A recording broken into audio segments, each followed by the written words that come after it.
इतिहास के सबसे विवादित नामों में से एक नाम है विनायक दामोदर सावरकर यानी वीडी सावरकर। ये एक ऐसा चेहरा है जिन्हें कोई तो हीरो मानता है तो कोई विलेन। वह एक स्वतंत्रता सेनानी, राजनीतिज्ञ, वकील, समाज सुधारक और हिंदुत्व के दर्शन के सूत्रधार थे। वीर सावरकर का जन्म 28 मई 1883 को महाराष्ट्र के नासिक जिले के भागुर नामक गांव में हुआ था। उनके पिता का नाम दामोदर पंत सावरकर और माता का नाम यशोदा सावरकर था। सावरकर ने बेहद कम उम्र में ही अपने माता पिता को खो दिया था। वीर सावरकर का पूरा नाम विनायक दामोदर सावरकर था। उनके भाई बहन गणेश, मैनाबाई और नारायण थे। वह अपनी बहादुरी के लिए जाने जाते थे। यही कारण था कि उन्हें वीर कहकर बुलाया जाने लगा। सावरकर अपने बड़े भाई गणेश से बेहद प्रभावित थे, जिन्होंने उनके जीवन में प्रभावशाली भूमिका निभाई थी।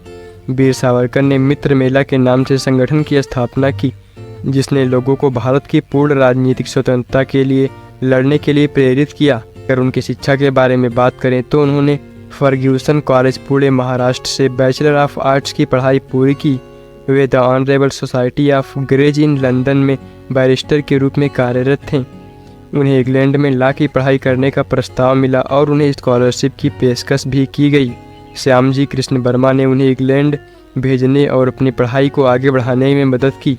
उन्होंने वहां ग्रेज इन लॉ कॉलेज में दाखिला लिया और इंडिया हाउस में शरण ली। यह उत्तरी लंदन में एक छात्र निवास था। लंदन में वीर सावरकर ने अपने साथी भारतीय छात्रों को स्वतंत्रता के लिए प्रेरित किया और अंग्रेजों के खिलाफ लड़ने के लिए एक संगठन फ्री इंडिया सोसाइटी का गठन किया।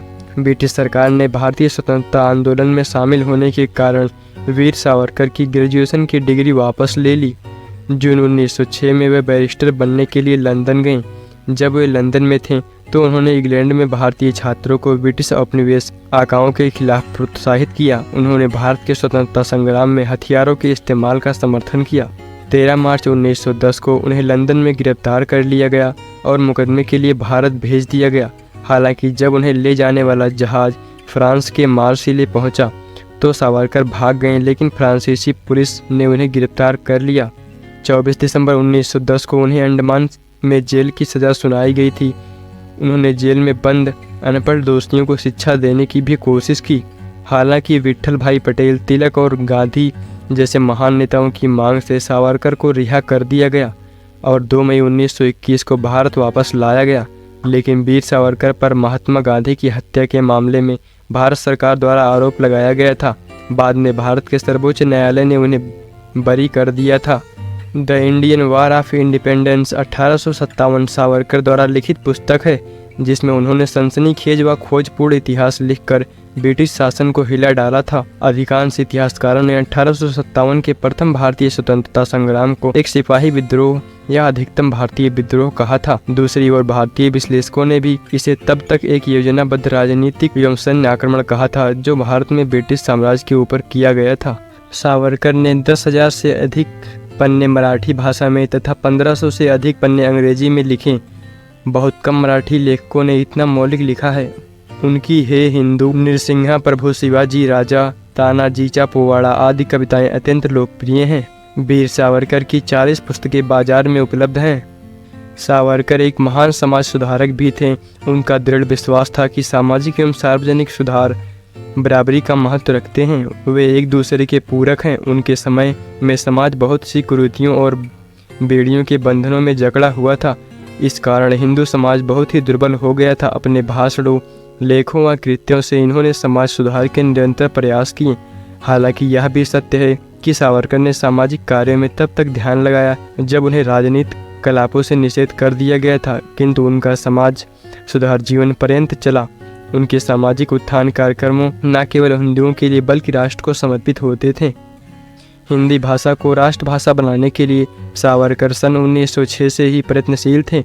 लंदन स्थित भारत भवन में संस्था अभिनव भारत के कार्यकर्ता रात्रि को सोने के पहले स्वतंत्रता के 4 सूत्रीय संकल्पों को दोहराते थे। उसमें चौथा सूत्र होता था हिंदी को राष्ट्रभाषा व देवनागरी को राष्ट्रलिपि घोषित करना। अगर उनके द्वारा किए गए कुछ महत्वपूर्ण कार्यों के बारे में बात करें तो सावरकर भारत के पहले व्यक्ति थे जिन्होंने ब्रिटिश साम्राज्य के केंद्र लंदन में उसके विरुद्ध क्रांतिकारी आंदोलन संगठित किया। वे भारत के पहले व्यक्ति थे जिन्होंने सन 1905 के बंग भंग के बाद सन 1906 में स्वदेशी का नारा दिया और विदेशी कपड़ों की होली जलाई। वे भारत के पहले व्यक्ति थे जिन्हें अपने विचारों के कारण बैरिस्टर की डिग्री खोनी पड़ी।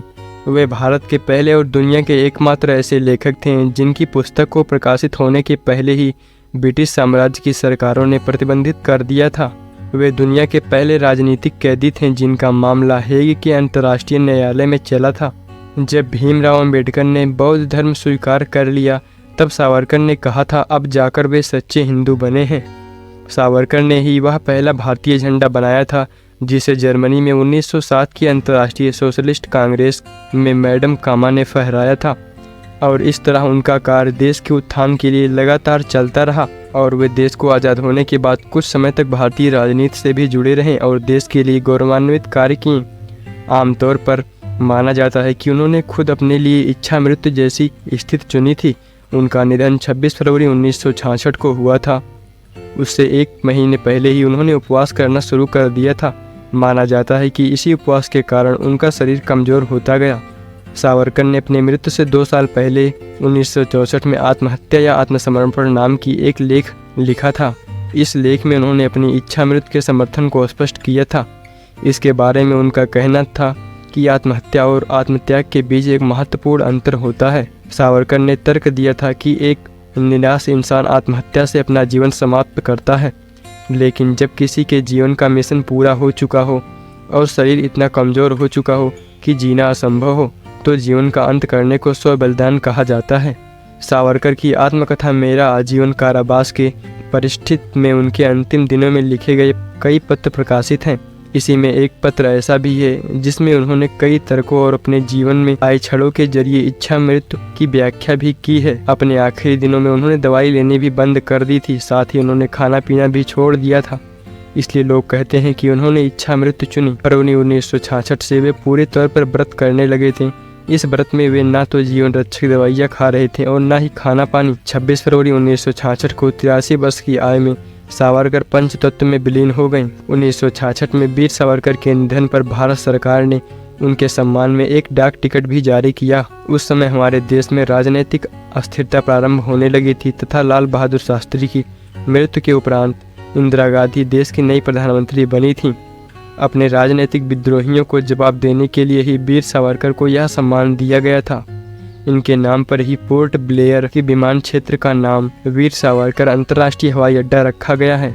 अब सावरकर का घर और उनसे जुड़ी सभी वस्तुएं सार्वजनिक प्रदर्शन के लिए संरक्षित रखी गई हैं। हर साल एक क्रांतिकारी एवं स्वतंत्र सेनानी वीर सावरकर को याद करने के लिए उनके जन्मदिन यानी कि 28 मई को उनकी जयंती के रूप में मनाया जाता है। और भारतीय सिनेमा ने वीर सावरकर के ऊपर फिल्म भी बनाई है। वीर सावरकर के जीवन पर सन 1966 में पहली फिल्म बनी थी जिसमें अतुल कपूर मुख्य रोल में नजर आए थे।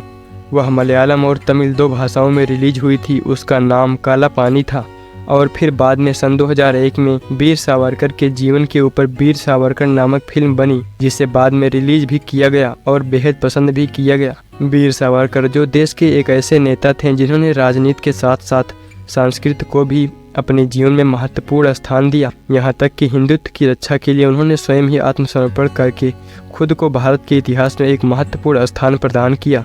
उनका जीवन बेहद प्रेरणादायक जीवन है जिनसे हमें सदैव प्रेरणा लेते रहना चाहिए। गाइज आप लोग कमेंट करके बताइए कि आपको यह वीडियो कैसा लगा। अगर वीडियो अच्छा लगा तो वीडियो को लाइक और चैनल को सब्सक्राइब जरूर करें।